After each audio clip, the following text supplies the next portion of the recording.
তো আজকে আমরা যেটা পড়বো সেটা হচ্ছে আইসোমেরিজম।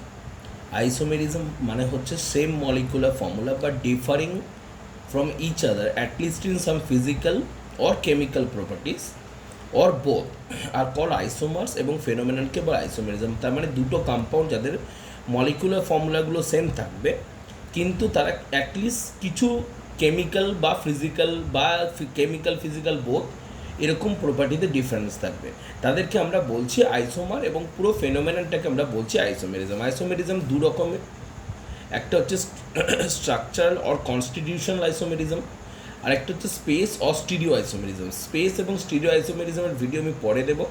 আগে হচ্ছে স্ট্রাকচারাল অর কনস্টিটিউশনাল। স্ট্রাকচারাল আইসোমেরিজমের মধ্যে যেগুলো পার্ট আছে সেগুলো হচ্ছে chain isomerism, position, ring chain isomerism, functional isomerism, metamerism, tautomerism. এইগুলো হচ্ছে স্ট্রাকচারাল অর কনস্টিটিউশনাল আইসোমেরিজমের part. Chain isomerism, position, ring chain, functional, metamerism, tautomerism, those are the parts of the structural isomerism এর এগুলো part. তো প্রথম যেটা আমরা করব সেটা হচ্ছে চেন আইসোমেরিজম। চেন আইসোমেরিজমকে আমরা রিপ্রেজেন্ট করব সিআই বলে।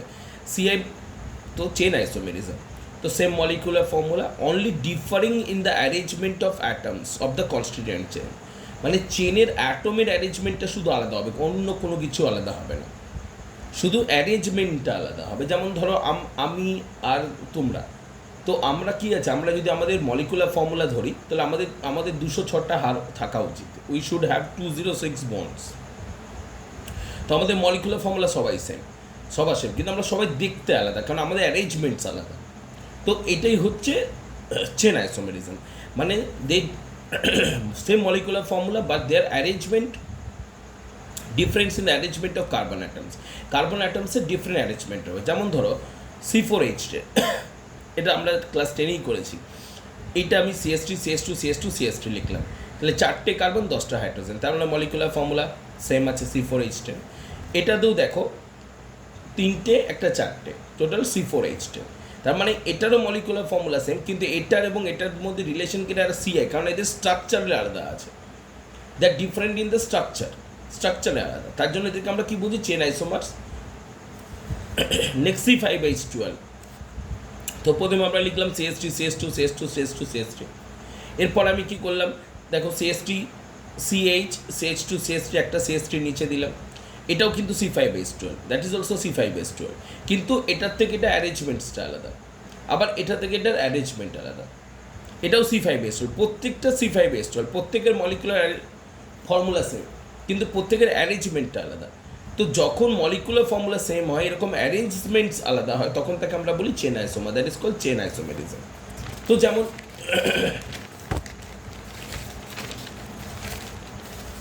এগেন এটা আমরা করতে পারি বা দেখতে পারি, যেমন ধরো এইটা এবং এইটার মধ্যে, এটা হচ্ছে C6H14 এর, তো CH3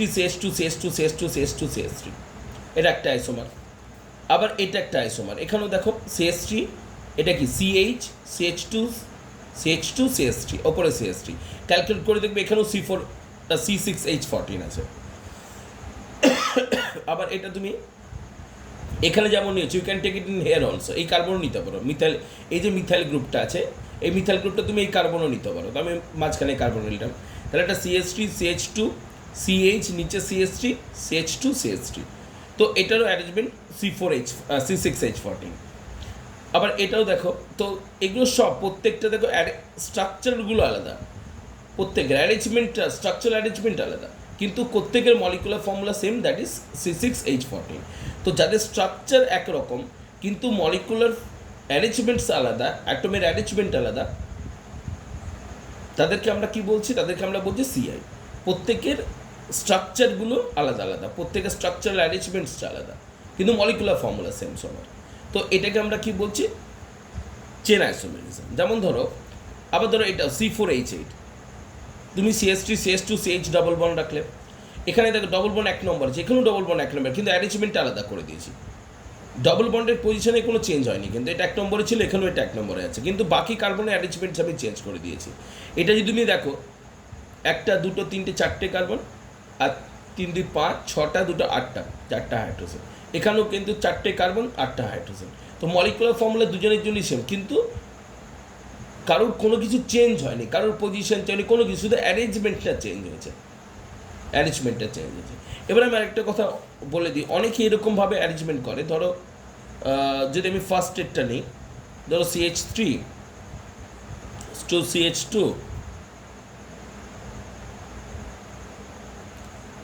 এটা আছে, এটা একটা আইসোমার। এবার অনেক বাচ্চা কি করে, ওরা এরকমভাবে লিখে নেয়, এই যে CH3 CH2, মানে একটা মিথাইল, যেমন আমি এখানে একটা মিথাইল গ্রুপ দিচ্ছি, অনেক বাচ্চা এখানটায় মিথাইল গ্রুপ দিই, যেটা আমি লিখেছি, দিয়ে বলবে স্যার এটা একটা আইসোমার।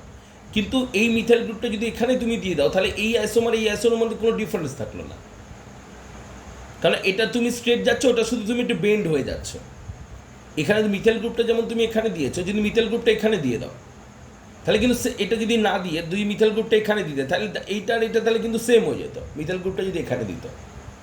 তো সবসময় মনে রাখবে, কোনো অ্যারেঞ্জমেন্ট তুমি ফার্স্ট কার্বনে করবে না, অ্যারেঞ্জমেন্ট সবসময় সেকেন্ড বা থার্ড কার্বনে এরকমভাবে, যেমন তুমি এখানে মিথাইল গ্রুপটা দিয়েছি, আমি তারপরে কার্বনে মিথাইল গ্রুপ দিয়েছি, কোনো অসুবিধা নেই। বা তারপরে দেখো এখানে টোটাল 5টা কার্বন ছিল, 1 2 3 4 5টা, এখানে 1 2 3 4টে করে একটা কার্বনের ওপর নিচ করে দিয়েছি, দুটো মিথাইল গ্রুপ দিয়ে দিয়েছি, and that also not in the first carbon, that should be the second carbon or third carbon. তো তারপরেরটা আমি আবার আলাদা আলাদা দুটো মিথাইল গ্রুপ দিয়েছি। তো এরকমভাবে তোমাকে হিট অ্যান্ড ট্রায়াল করে করে দেখতে হবে যে কতগুলো আইসোমার হয়, কিন্তু যেটা কেয়ারফুল থাকবে যে দুটো সেম আইসোমার যেন না হয়ে যায়। অনেক সময় বাচ্চাদের স্বভাব থাকে, এরকম স্ট্রেট ছিল, একটা মিথাইল গ্রুপ নিচে দিয়ে দিলাম, মনে হলো যে এটা নতুন আইসোমার, এটা কিন্তু নতুন আইসোমার, এটা স্ট্রেট যাচ্ছে, তুমি এটা বেন্ড হয়ে যাচ্ছ, জিনিসটা সেম। যাই হোক, নেক্সট দেখো এইটা C4H10O, যদি তুমি ক্যালকুলেট করো, এটা মলিকুলার ফর্মুলা C4H10। দেখো এখানে আমরা কিন্তু অ্যালকোহলের ওয়েচের পজিশন চেঞ্জ করিনি, যেখানে ছিল সেখানেই আছে, 1 নম্বরে ছিল এখনও 1 নম্বরে, শুধু অ্যারেঞ্জমেন্টটা আলাদা করে দিয়েছি।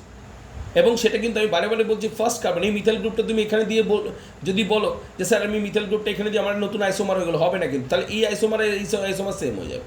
If are taking methyl group over here, এখানে তুমি যদি নাও, তাহলে এটার মধ্যে কোনো তফাৎ থাকবে না। এটা কিন্তু খেয়াল রাখবে যে you are not drawing the same isomer, আর কারোর পজিশন তুমি চেঞ্জ করছো না, পজিশন চেঞ্জ করলে পজিশন আইসোমার হয়ে যাবে, যেটা আমরা নিচে করছি।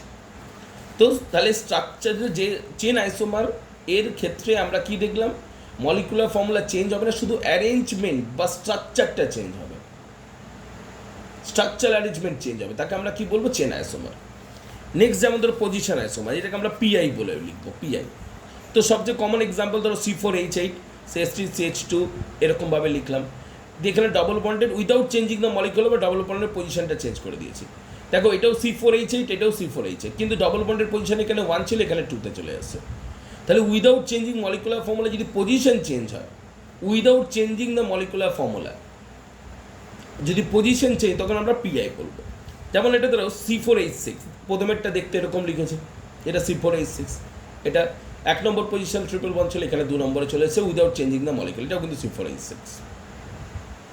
তো যেমন এখানে CH3 CH2 CH2Cl C3H7Cl, তো এটা একটা আইসোমার।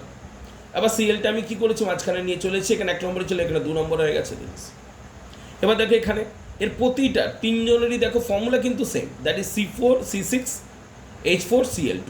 এই যে দেখো, যদি ভেতরে কার্বন ক্যালকুলেট করবো, দেখো 6টা কার্বন আছে, হাইড্রোজেন কটা আছে, এখানে কোনো হাইড্রোজেন নেই, এখানে কোনো হাইড্রোজেন নেই, এখানে একটা আছে, এখানে একটা আছে, এখানে একটা, এখানে একটা, তাহলে C4, দুটো করে ক্লোরিন। এই তিনজনেরই মলিকুলার ফর্মুলা সেম, কিন্তু তিনজনের পজিশনসগুলো আলাদা। যেমন ধরো এটা মলিকুলার ফর্মুলা দুজনেরই সেম, কিন্তু পজিশনগুলো আলাদা। তাহলে মলিকুলার ফর্মুলা সেম থাকে, যদি পজিশনগুলো আলাদা হয়, তখন তাকে আমরা বলবো PI বা পজিশনাল আইসোমার, পজিশনাল আইসোমেরিজম। যেমন ধরো আমি একটা কোশ্চেনের মতো দিয়েছি, যে বলছে select the pair of chain isomer among the following. ধরো এইটা আছে, এইটা দিয়েছি, এইটা দিয়েছি, এইটা দিয়েছি, এইটা দিয়েছি, এইটা দিয়েছি। তাহলে তুমি প্রথমে দেখো, ধরো প্রথমের এইটা, এটা কত ফর্মুলা আছে বলে, এটাকে যদি আমি লিখি, তাহলে এটা CH3, এটা CH2, এটা CH, এটা CH, এটা CH3, এটা CH3, এটা CH3। তার মানে টোটাল যদি কার্বন হিসাব করো, তাহলে 1 2 3 4 5 6 7টা কার্বন আছে, তার মানে C7 হয়ে গেল। হাইড্রোজেন কটা আছে, এখানে 3টে আছে, এখানে 2টো আছে 5টা, এখানে একটা 6টা, এখানে একটা 7টা, 3টে 10টা, 13টা, 13 আর এখানে তিনটে 16টা মানে H16। তো এরকম একটা কম্পাউন্ড আছে। এবার তুমি দেখো এইটার সঙ্গে স্ট্রাকচারভাবে মিল খাচ্ছে এটার। এবার আমি দেখবো এখানে কটা কার্বন আছে, 1 2 3 4 5 6 7টা, তার মানে এখানেও 7টা কার্বন আছে। এবং এখানে যদি 7টা কার্বন থাকে, হাইড্রোজেন কটা দেখো, 3 2 5টা, 5 6 7 8 9 10 11 13 14 14 3 17 হয়ে যাচ্ছে। তার আমি তাহলে কাউন্ট ঠিক মতো করতে হবে। এখানে 3 2 5 6 7 8 9 10 11 12 13 13 3 16। তাহলে দেখো এটারও মলিকুলার ফর্মুলা C7H16, আবার এটাও কিন্তু 6 7, কিন্তু দেখো দুজনের স্ট্রাকচারগতভাবে পুরোপুরি আলাদা, দুজনের অ্যারেঞ্জমেন্ট পুরোপুরি আলাদা। তার মানে তাহলে কী হলো, 1 এবং 6 এরা কিন্তু CI।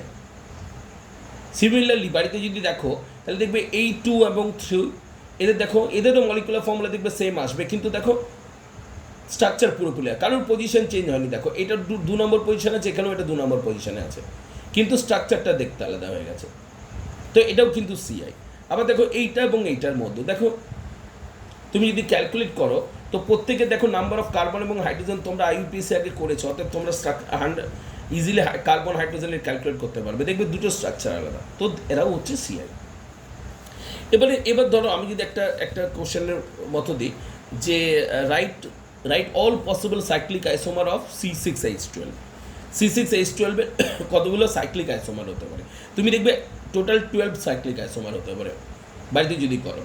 এটা C6H12, এখানে তুমি প্রতিটা ক্যালকুলেট করবে, দেখবে যে প্রত্যেকটা ক্যালকুলেট করলে আসবে C6H12, প্রতিটা যদি বাড়িতে বসে ক্যালকুলেট করো এতগুলো 12 আইসোমার্স আসবে। এবারে আমার কথা হচ্ছে দেখো যে আমি এবারে এদের মধ্যে আমি আইডেন্টিফাই করব যে কিভাবে কোনটা CI হবে এবং কোনটা PI হবে।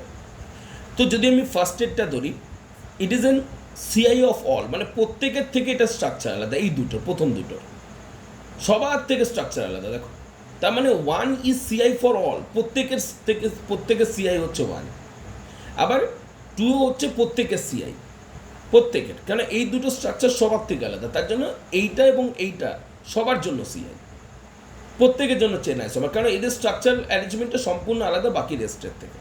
ওকে চলো এবার 3 4 থেকে শুরু করলাম। 3 আর 4 এখানেও দেখো দুটো স্ট্রাকচার আলাদা, এটা এরকম উঠে গেছে, এটা দুটো মিথাইল গ্রুপ আছে, তার মানে কি 3 আর 4 CI।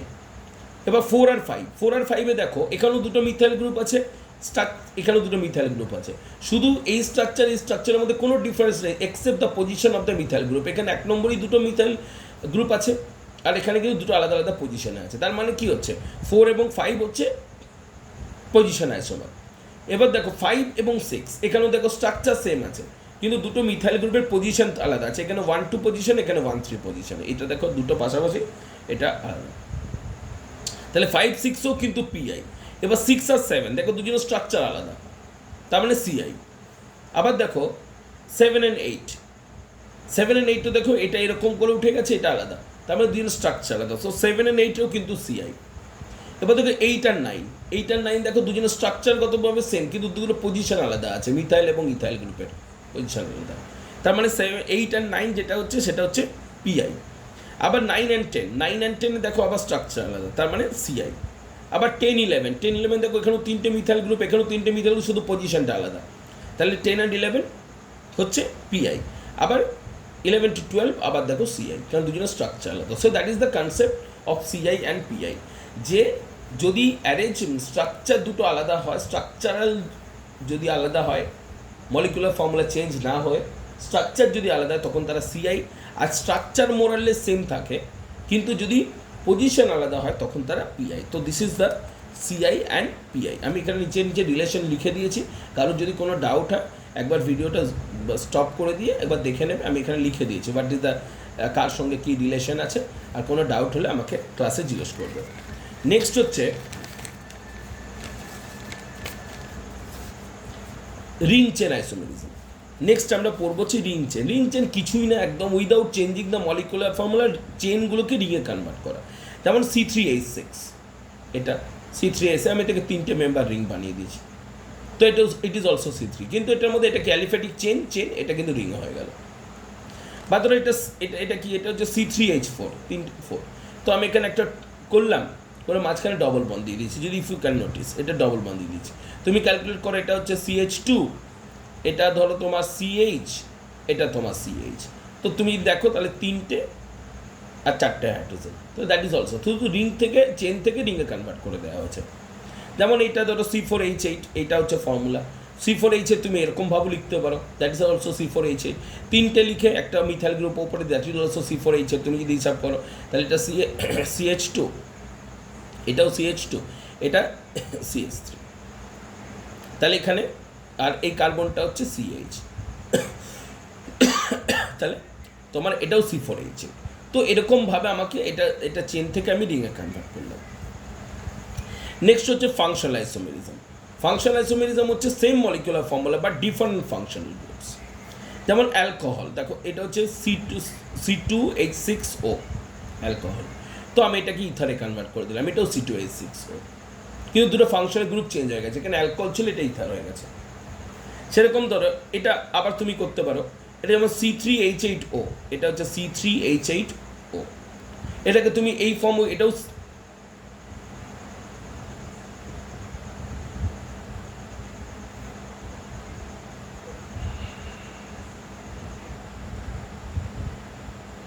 এখানে একটা CH3O, এটাও C3H8O। তো এটা অ্যালকোহল ছিল, এটা ইথার হয়ে গেছে। যেমন ধরো একটা অ্যালডিহাইড, তুমি লিখেছো C3H6O, এটা একটা অ্যালডিহাইড CHO, এটাও তোমার C3H6O, এটা হলো অ্যাসিটোন। আবার তুমি এটাকে এরকমভাবে, এটা ইপক্সাইড বলে, এরকম ও লিঙ্কেজ থাকলে এটাকে ইপক্সাইড বলা হয় দুটো কার্বনের সঙ্গে। তো ইপক্সাইড তুমি লিখতে পারো, এটাও কিন্তু C3H6O।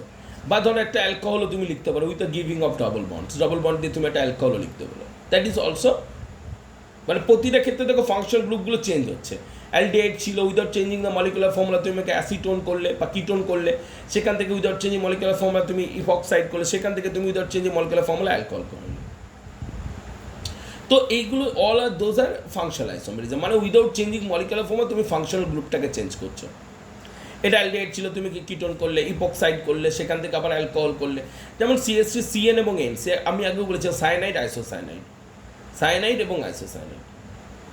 তো সায়ানাইড আইসোসায়ানাইডের একই গল্প, মলিকুলার ফর্মুলা সেম আছে, শুধু ফাংশন গ্রুপটা চেঞ্জ হয়ে গেছে। যেমন ধরো এটা হচ্ছে অ্যালকোহল, কেন CH2 গ্রুপের সঙ্গে অ্যাটাচ আছে, কারণ আমরা জানি OH গ্রুপ যদি বেঞ্জিনের সঙ্গে ডাইরেক্টলি অ্যাটাচ তখন সেটাকে ফেনল বলা হয়। OH গ্রুপ যদি ডাইরেক্ট বেঞ্জিন রিংয়ের সঙ্গে অ্যাটাচ থাকে তখন সেটাকে ফেনল বলে। তাহলে এটা অ্যালকোহল, কারণ এখানে OH গ্রুপ ডাইরেক্টলি বেঞ্জিন রিংয়ের সঙ্গে অ্যাটাচ নেই, কিন্তু এটা ফেনল। দুজনে কিন্তু মলিকুলার ফর্মুলা সেম, কিন্তু দুটো ফাংশন গ্রুপ চেঞ্জ হয়ে গেছে, এটা অ্যালকোহল হয়ে গেছে, এটা ফেনল হয়ে গেছে, without changing the molecular formula. তাহলে মলিকুলার ফর্মুলা চেঞ্জ না করে যদি ফাংশনাল গ্রুপ চেঞ্জ হয়ে যায় তখন তাকে আমরা বলবো ফাংশনাল আইসোমেরিজম। নেক্সট হচ্ছে মেটামেরিজম। মেটামেরিজম মানে হচ্ছে এরকম কোনো একটা অক্সিজেন, সালফার, NH, CO এরকম কোনো লিঙ্কেজ থাকবে এবং তার দুদিকে দুটো অ্যালকাইল গ্রুপ থাকবে। এই দুটো অ্যালকাইল গ্রুপ যদি ডিফারেন্ট হয়, আরেকজনের সঙ্গে, তখনই সেটাকে মেটামেরিজম বলা হবে। এবং মেটামার্সগুলো অলওয়েজ এরকম OS, NH, CO এগুলো দিয়ে লিঙ্ক করা থাকে। যেমন ধরো আমি একটা লিখলাম C4H10O, তো CS এটা CH3 CH2O CH2 CH3। এবার আমি কী করলাম, একটা মিথাইল এদিকে ট্রান্সফার করে দিলাম। যেই এদিকে ট্রান্সফার করে দিলাম, দেখো ওই দুটো সাইডে দুটো অ্যালকাইল গ্রুপ আলাদা হয়ে গেল। যে আমি এটাকে ট্রান্সফার করে দিলাম, তাহলে এদিকে তোমার চলে আসবে C3H7। দেখো C3H7, তার মানে এটা কী হয়ে গেছে, CH3 CH2O CH3 এরকম হয়ে গেছে। তো এরকম যদি অক্সিজেন মাঝখানে থাকে বা সালফার থাকে বা NH থাকে বা CO থাকে এবং দুদিকে দুটো সাইডের অ্যালকাইল গ্রুপগুলো যদি ডিফারেন্ট হয়, দুদিকে দুটো সাইডে অ্যালকাইল গ্রুপ, যেমন আমি এটা করলাম, প্রথমে সেম ছিল, আমি একটা মিথিলিন গ্রুপ মানে CH2 গ্রুপ এদিকে শিফট করলাম, তাহলে দুদিকে দুটো অ্যালকাইল গ্রুপ চেঞ্জ হয়ে গেল। তো এরকম অ্যালকাইল গ্রুপ যদি চেঞ্জ হয়ে যায় তখন সেটাকে আমরা মেটামার্স বলি। যেমন ধরো এখানে ধরো S এর রেসপেক্টে আছে, দুটো অ্যালকাইল গ্রুপ চেঞ্জ আছে, সেম আছে। এবার আমি কী করলাম, একটা মিথিলিন গ্রুপ এদিকে চেঞ্জ করে দিলাম। যেই চেঞ্জ করে দিলাম তাহলে সালফারের দুটো রেসপেক্টে দুদিকে দুটো আলাদা আলাদা গ্রুপ হয়ে গেল। তো এই জিনিসটা যখনই অক্সিজেন, সালফার এদের রেসপেক্টে যখন অ্যালকাইল গ্রুপগুলো আলাদা হয়ে যাবে। অক্সিজেন রেসপেক্টে যখন দুদিকে দুটো অ্যালকাইল গ্রুপ আলাদা, বা সালফার রেসপেক্টে দুদিকে দুটো অ্যালকাইল গ্রুপ আলাদা, যখন এরকম হয়ে যাবে তখন তাকে আমরা কি বলি, মেটামার্স বা মেটামেরিজম। যেমন এখানে একরকম আছে, এবার তুমি একটা ইথাইল গ্রুপকে এদিকে চেঞ্জ করে দিলে, যে শিফট করে দিলে তাহলে দেখতে এরকম হয়ে গেল, তাহলে এন এর রেসপেক্টে দুদিকে অ্যালকাইল গ্রুপগুলো আলাদা হয়ে যাচ্ছে। তো যদি এদিকে যেমন 3টে কার্বন ছিল, এটা চেঞ্জ হয়ে দুটো হয়ে গেল, অ্যালকাইল গ্রুপ দুটো চেঞ্জ হয়ে গেল। তো যদি দুটো সাইডে এরকম অ্যালকাইল গ্রুপগুলো চেঞ্জ হয়, দুটো ডিফারেন্ট অ্যালকাইল গ্রুপস থাকে, ও অক্সিজেনের রেসপেক্টে বা নাইট্রোজেনের রেসপেক্টে বা সালফারের রেসপেক্টে দুটো অ্যালকাইল গ্রুপ দুটো সাইডে যদি ডিফারেন্ট হয়, তখন সেটাকে আমরা মেটামার্স বলি, দে আর কল্ড টু বি মেটামার্স। তখন আমরা এগুলোকে মেটামার্স বলি।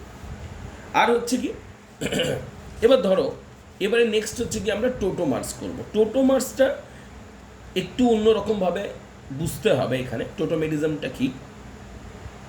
টোটোমেরিজম কি হয়, যে the type of isomer in which the substance exist in the two readily interconvertible different structure leading to the dynamic. দুটো স্ট্রাকচার থাকবে যারা রেডিলি ইন্টার কনভার্ট করতে পারে, মানে এই একবার দৌড়ে ওই স্ট্রাকচার, ও একবার দৌড়ে ইন্টার কনভার্ট করতে পারবে। রেডিলি দুজনে ইন্টার কনভার্ট করতে পারবে, একটা স্ট্রাকচার থেকে একটা স্ট্রাকচারে যেতে পারবে, ইন্টার কনভার্ট করতে পারবে and leading to dynamic equilibrium, এবং তারা ডাইনামিক ইকুইলিব্রিয়ামে পৌঁছাতে পারবে। ইন্টার কনভার্টেবল হতে হতে তারা রিচ ডাইনামিক ইকুইলিব্রিয়াম। তো এই জিনিসটাকে আমরা টোটোমেরিজম বলি। টোটোমেরিজম যেটা হয়, যে দুটো স্ট্রাকচার ফর্ম হয় এবং তার মধ্যে কী হয়, দুটো স্ট্রাকচার ইন্টার কনভার্টেবল, মানে একটাই রেডলি আরেকটাতে কনভার্ট হতে পারে, বা আরেকটা রেডলি আরেকটাতে কনভার্ট হতে পারে। That type of thing is called tautomerism. এবং এটাকে আমরা ডেসমোট্রপিজমও বলতে পারি। দেখবে অনেক বইতে লেখা আছে ডেসমোট্রপিজম বা টোটোমেরিজম, দুটো মিনিং একই জিনিস। এখানে কি হয় বা কিভাবে হয়, খুব ভালো করে বুঝবে জিনিসটা। টোটোমেরিজমের কন্ডিশন কি? টোটোমেরিজমের কন্ডিশন দুরকমভাবে বলা যায়। একটা, the compound having alpha hydrogen যাদের থাকে তাদেরকে আমরা বলতে পারি দে শুড গো ফর টোটোমেরিজম। বা ধরি বলতে পারি যারা এরকম স্ট্রাকচার ফর্ম করতে পারে, those who can form this kind of structure. তো এটা মানে কি, খুব ভালো করে জিনিসটা বুঝবে। ধরো X1, X2, X3 তিনটে অ্যাটম এখানে, X1, X2 এবং X3। তার মধ্যে X2 এবং X3-র মধ্যে ধরো ডবল বন্ড আছে, X2 এবং X3-র মধ্যে ডবল বন্ড আছে।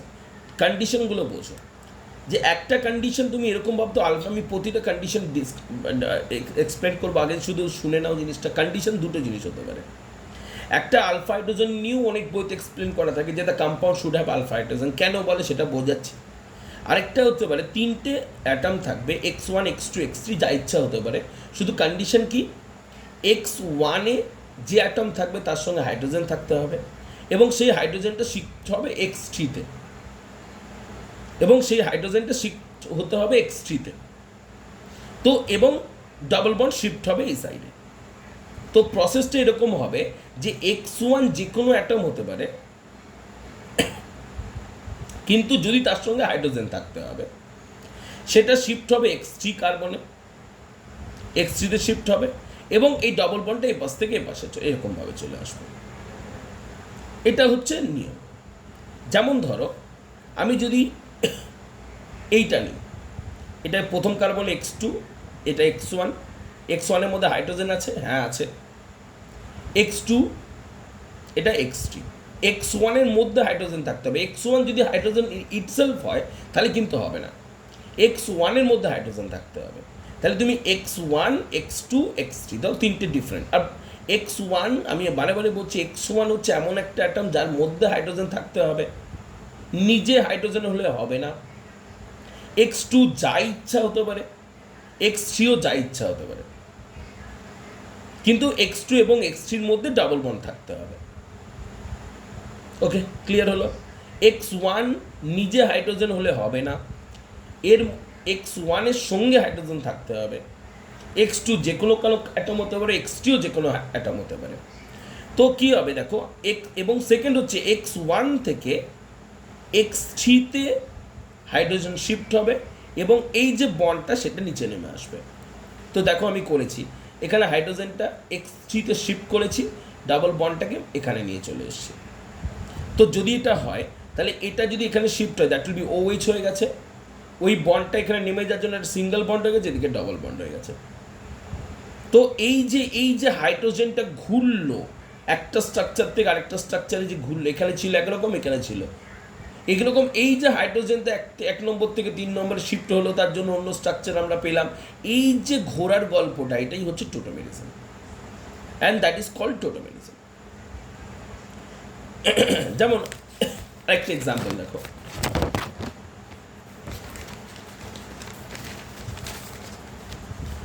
যেমন এটা একটা কিটো, এটা ধরো এটা x1, এটা x2, x3, x1 এ হাইড্রোজেন আছে, হ্যাঁ আছে, x2 x3 এর মধ্যে ডবল বন্ডও আছে।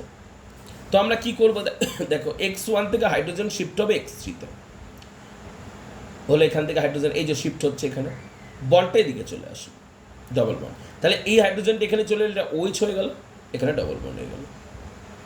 প্রথমের যে ফর্মটা এটাকে বলে কিটো ফর্ম, সেকেন্ড ফর্মটাকে আমরা বলি এনল ফর্ম। কিটো ফর্ম, এনল ফর্ম। কিটো হচ্ছে প্রথম যে স্ট্রাকচার, এটাকে আমরা বলি কিটো ফর্ম। এখান থেকে যেটা তৈরি হচ্ছে সেটা হচ্ছে এনল ফর্ম। ওকে, আচ্ছা, যেমন ধরো তুমি বলতেই পারো যে স্যার আগের বারও আপনি CO দিয়ে দেখালেন, আচ্ছা x1টাকে তুমি এখানে ধরতে পারো, হ্যাঁ এখানেও ধরতে পারো, কোনো অসুবিধা কিছু নেই। এবার এটা আমি সবসময় CO দিয়ে নাও দেখাতে পারি, যেমন ধরো এনল ফর্ম অন্যরকম হয়, যেমন ধরো এখানে হতে পারে, এটা তুমি x1 নিলে, এটা x2, এটা x3, x1 এ হাইড্রোজেন আছে, হ্যাঁ আছে, কোথায় শিফট হবে, এখানে, বন্ডটা কোথায় শিফট হবে, এই জায়গাটাতে। তাহলে দেখো CH3 যেমন ছিল, CH2, এই বন্ডটা এখানে চলে আসলে, এখান থেকে হাইড্রোজেনটা এখানে শিফট হয়ে গেছে, দেখো OH হয়ে গেছে, বন্ডটা এখানে চলে আসে, এটাও তোমার এই একই, দ্যাট ইজ অলসো কিটো এনল ফর্মের মতো, এটাও কিটোর মতো, এটাও এনলের মতো। তো দোজ আর টোটোমার্স। এই হাইড্রোজেনটা 1 থেকে 3-এর মধ্যে ঘোরাফেরা করছে এখানে এবং এখানে, তাই এর জন্য এটাকে আমরা কি বলছি, টোটোমার্স, দ্যাট টোটোমার্স টু ইচ আদার। এবার যেমন ধরো আমি বললাম, ধরো এই কম্পাউন্ডটা কী আছে, ধরো তুমি এই যে এটাকে x1 ধরলে, এটা x2 ধরলে, এটা x3, দেখো x1-এ কোনো হাইড্রোজেন নেই, তুমি এদিকেও x1 ধরে, এখানে কোনো হাইড্রোজেন নেই। আমি কি বলেছি, x1 should have a element বা একটা অ্যাটমের মধ্যে যার সঙ্গে হাইড্রোজেন থাকতে হবে, দেখো দুদিকে হাইড্রোজেন নেই, তার জন্য এটা কিন্তু টোটোমেরিজম শো করতে পারবে না। কিন্তু এই কম্পাউন্ডটা দেখো, এই কম্পাউন্ডে যদি আমি ভাবি এটা CO, তাহলে আমি প্রথমেরটা ধরো x1 ধরলাম, এটা এই কার্বনটা মাঝখানে যে কার্বনটা আছে এটাকে x2 ধরলাম, এটা x3, তাহলে x1 থেকে হাইড্রোজেন x3-তে গেল, বন্ডটা নিচে নেমে গেল, তাহলে এটা তৈরি হলো, আবার সেটা কিটো ফর্ম, এটা এনল ফর্ম, টোটোমেরিজম শো করছে। এবার ধরো কিটো মোস্টলি স্টেবল হয় এনলের থেকে, এই যে কম্পাউন্ডগুলো আমি ড্র করেছি সবাই কিটো ফর্মটা বেশি স্টেবল এনল ফর্মের থেকে। দেখো এইটা কিটো ফর্ম বেশি, 100% কিটো, এখানে 0% এনল, মানে কম্পাউন্ডটা কিটো থেকে এনলে যেতে চাইবে না। কেন যেতে চাইছে না, কারণ এনল ফর্মে কোনো স্টেবিলিটি নেই।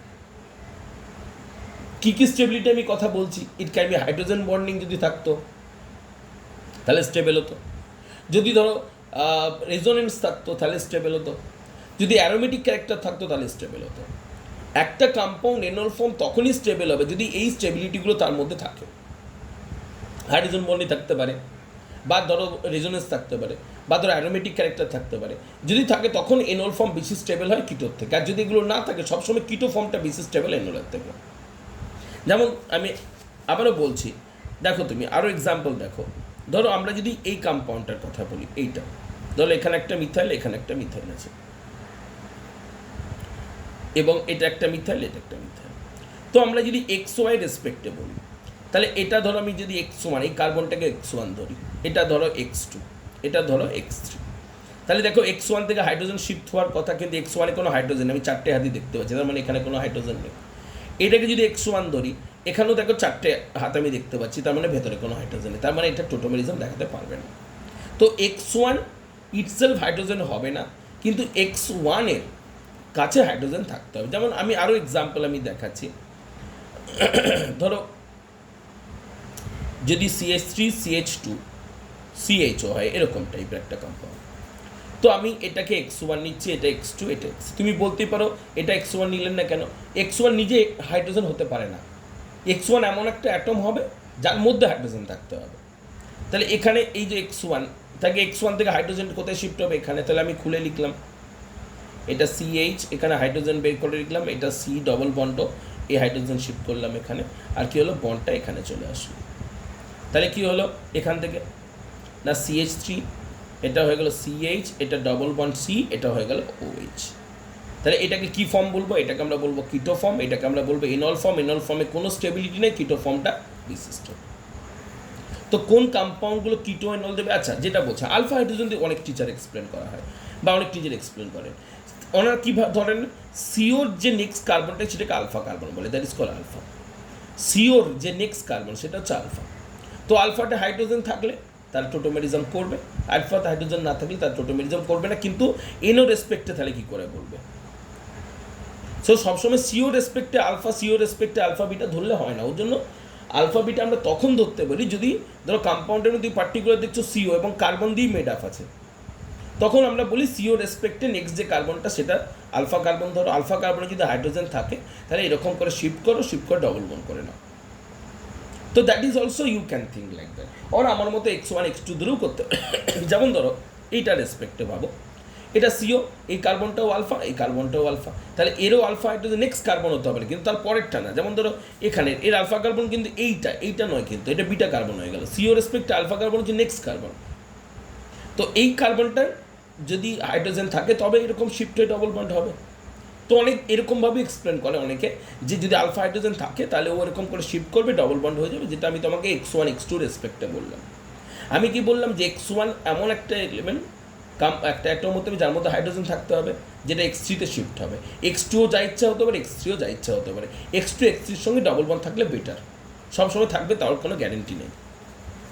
তো এটাই হচ্ছে তোমার কিটো এবং এনলের যে গল্প, এটাই হচ্ছে টোটোমেরিজম, যে একটা হাইড্রোজেন যেটা x1-এ আছে সেটা x3-তে ট্রান্সফার হওয়ার জন্য একটা নতুন স্ট্রাকচার ড্র হচ্ছে এবং এরা দুজন একটা ডাইনামিক ইকুইলিব্রিয়াম ফর্ম করছে। So that is your analyzation. তো এখানে কতগুলো জিনিস আছে, আমি যেমন ধরো কিটো এবং এনল কখন স্টেবল হবে। আমি আগেও বললাম যে এনল ফর্ম স্টেবল হতে পারে যদি ইন্টারমলিকুলার হাইড্রোজেন বন্ডিং থাকে, যদি অ্যারোমেটিক নেচার থাকে, বা যদি কনজুগেশন থাকে। কনজুগেশন মানে আমি অনেকবার বলেছি তোমাদেরকে পাই সিগমা পজিটিভ, এরকম যদি কনজুগেশন থাকে। যেমন ধরো আমি যদি এই কম্পাউন্ডটা নিই, তো CH3 CO CH2 CO CH3 এরকম একটা কম্পাউন্ড নিলাম।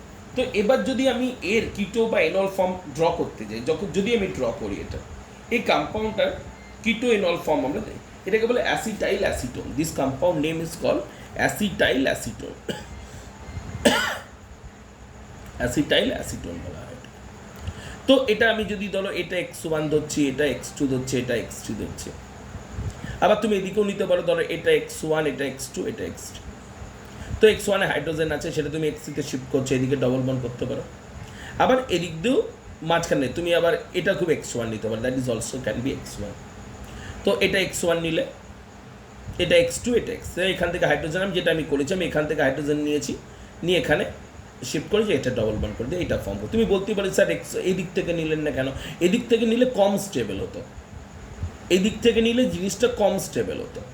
আর যেহেতু এদিকের হাইড্রোজেনটা দুদিকে দুটো সিওর মাঝখানে আছে, তার জন্য এখানে হাইড্রোজেনগুলো অনেক লুজলি অ্যাটাচ, মানে যেহেতু এখানে অক্সিজেন ইলেকট্রোনেগেটিভ, ও নিজের দিকে সব ইলেকট্রন পেয়ারগুলো টেনে নিচ্ছে, তার জন্য কি হচ্ছে, এই হাইড্রোজেনগুলো খুব উইকলি, কারণ একটু ইলেকট্রন পেয়ার সিও টেনে নিচ্ছে, দুদিকে দুটো সিও আছে, দুই ইলেকট্রন পেয়ারগুলোকে টেনে নিচ্ছে, তাহলে এই বন্ডগুলো উইক হয়ে যাচ্ছে। তার জন্য এখান থেকে হাইড্রোজেনটাকে নিয়ে খুব সুবিধা হবে অ্যাজ কম্পেয়ার টু এটা, তার জন্য আমি এখান থেকে নিয়েছি। এখান থেকেও নিয়ে যাবে, ভুল কিছু হবে না, কিন্তু স্টেবল এটা বেশি হবে, যেহেতু এখানে হাইড্রোজেনগুলো লুজলি অ্যাটাচ আছে, বিকজ দুদিক দিয়ে সিও টানছে, তার জন্য এখানে হাইড্রোজেনগুলো খুব লুজলি অ্যাটাচ। তাহলে আমি এখানে এটা করলাম। এবার যেই এটা ফর্ম হবে, দেখো এখানে OH আর এখানে O, তো OH এবং O এর মধ্যে হাইড্রোজেন বন্ডিং স্টার্ট হয়ে যাবে। হাইড্রোজেন বন্ডিং আমি যখন বলেছিলাম, বা যদি শুনে থাকো, আমি বলেছিলাম যে হাইড্রোজেনের সঙ্গে একটি ইলেকট্রোনেগেটিভ অ্যাটম থাকতে হবে, অক্সিজেন, নাইট্রোজেন, ফ্লুরিন এগুলো থাকতে হবে। হাইড্রোজেন আছে, ওর সঙ্গে ইলেকট্রোনেগেটিভ অ্যাটম আছে। তো এই হাইড্রোজেন যখনই কোনো ইলেকট্রোনেগেটিভ সাবস্টেন্স দেখবে নাইট্রোজেন, অক্সিজেন, ফ্লুরিনের মধ্যে, ওদের সঙ্গে বন্ডিং করতে শুরু করে দেবে। তো কেমিক্যাল বন্ডিং এটা আরও বেটারভাবে জানবে। তো এই হাইড্রোজেন বন্ডিং, এবার যেই মলিকুলটা হাইড্রোজেন বন্ডিংয়ের স্টেবিলিটি পেয়ে যাচ্ছে, তখন থেকে কিটোফোনাইল স্টেবিলিটি হচ্ছে 26%, এখানে 76%, মানে তখন এনলটা বেশি stable, because he is getting the stability of hydrogen bonding as well as দেখো পাই সিগমা পাই, তার মানে কনজুগেশনও আছে পাই সিগমা পাই। তো যদি hydrogen bonding aromatic character conjugation থাকে, তাহলে সেই কম্পাউন্ডের এনল ফর্মটা বেশি স্টেবল হয়। অ্যাজ কম্পেয়ার টু কিটো ফর্ম। আমি আবারও বলছি এখানে দেখো এই হাইড্রোজেনটা আমি নিয়েছি বিকজ দুটো সিও ইলেকট্রোনেগেটিভ বলে সবাই ইলেকট্রন প্যাকগুলো টেনে নিচ্ছে, এই বন্ডটা খুব উইকলি অ্যাটাচ, তাহলে ইজিলি আমি এই হাইড্রোজেনটাকে 3-তে শিফট করে বন্ডটাকে নামিয়ে দিতে পারছি, আমার এনল ফর্ম হয়ে যাচ্ছে এরকমভাবে। হলো, হওয়ার পরে এখানে হাইড্রোজেন বন্ডিং হচ্ছে, পাই সিগমা পাই কনজুগেশন পাচ্ছি, এনল অনেক বেশি স্টেবল। যেমন পরেরটা দেখো, এটা কিটো ফর্ম, সিও আছে মানে কিটো ফর্ম আছে এখানে। তো কিটো ফর্ম এবারে এর রেসপেক্টে কী হবে বলো তুমি, এটা হচ্ছে X1, এটা X2, এটা X3 এটা হাইড্রোজেন শিফট হয়ে ডবল বন্ড করলাম।